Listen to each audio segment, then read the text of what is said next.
அன்பு நலம் சார்ந்த அடியார் பெருமக்களின் பொன்னார் திருவடிகளை நடராச பெருமானின் திருவடிகளாக நினைந்து பணிந்து வணங்குகின்றோம்.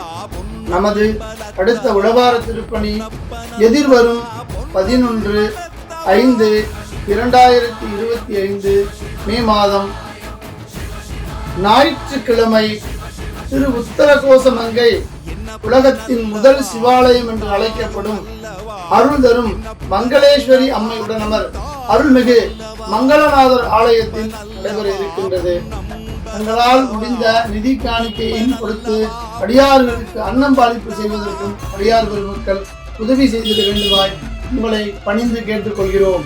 திருச்சிற்றம்பலம் உழவார திருப்பணி குழு, அடியார் பெருமக்கள், நாமக்கல் மாவட்டம். முன்பதிவு அவசியம். இந்த காணொலியை காணும் அடியார் பெருமக்கள் அனைவரும் தங்கள் வருகையை பதிவு செய்து கொள்ள வேண்டுமாய் உங்கள் பொன்னார் திருவடிகளை நடராச பெருமானின் திருவடிகளாக நினைந்து பணிந்து வணங்குகின்றோம். போற்றிவோம் நமச்சிவாய.